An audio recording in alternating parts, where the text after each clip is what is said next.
Hello friends, today we will discuss very important topic, deferred revenue expenditure. दोस्तों deferred revenue expenditure, अगर इसमें से हम deferred वर्ड को पिक करें तो deferred का मतलब क्या है? What is the meaning of deferred? Deferred का अगर आप verbal meaning देखें तो deferred means to postpone. Postpone करना. जब आप किसी काम को पोस्टपोन करते तो it is called as deferred. You are deferred. अब अगर हम इस पूरे सेंटेंस को डेफर्ड रेवेन्यू एक्सपेंडिचर, अगर इसमें से डेफर्ड को उड़ा दे तो रिमेनिंग रेवेन्यू एक्सपेंडिचर मींस कोई भी expenditure which is of revenue nature.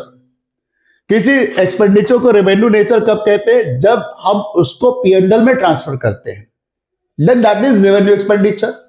तो ऐसा revenue expenditure, such revenue expenditure which is not transferred to P&L account and it has been deferred, it has been postponed for transfer to P&L. That is called deferred revenue. Example, let's suppose Airtel company comes to you. दोस्तों, आपसे अगर पूछा जाए advertisement कहां show करते हो, आप कहोगे जी P&L में.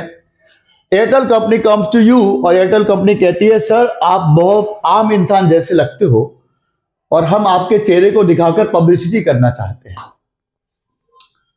कांटेक्ट कर सकते हैं 1 साल का. आपने कहा yes, why not. Fees 100 crore. Airtel company ने आपके साथ 100 करोड़ का कांटेक्ट कर लिया. नाउ फ्रेंड्स, आप बताइए एयरटेल कंपनी के एंगल से सोच के बताओ ये जो एक्सपेंडिचर है उनके लिए क्या है? आप कहोगे obviously expenditure, revenue expenditure which is to be transfer to P&L account. एकदम परफेक्ट. देन एयरटेल कंपनी का जो सीईओ सोचता है कि यार एक काम करते हैं ना कि इस कॉन्ट्रैक्ट को 5 ईयर में कन्वर्ट कर देते हैं. सीईओ आस्क यू कि sir can we convert this contract to 5 year contract. आपने कहा ठीक है, 400 करोड़ रुपए, 5 साल की fees. Airtel company comes pays to you 500 crore. अब 400 करोड़. अब आप एक बात बताइए, इस 400 करोड़ को आप अगर एयरटेल कंपनी है जिसका बेनिफिट आपको 5 साल मिलने वाला है, ये फीस आपने करंट ईयर में पे की, क्या आप इसको P&L में एक साथ एक ईयर में ट्रांसफर करें तो क्या उचित होगा? आप कहोगे बिल्कुल नहीं, ये एक प्रिंसिपल का वायलेशन करेगा, मैचिंग प्रिंसिपल है ना. तो यहां पर उचित क्या होगा? इस खर्चे का बेनिफिट 5 ईयर मिलने वाला है तो हम क्या करें, इसको 1/5 हिस्से को, 1/5 part of this expenditure should be transferred to P&L account during the current year and remaining 4/5 को P&L में ट्रांसफर करने का डिसीजन पोस्टपोन कर देते हैं, डेफर कर देते हैं.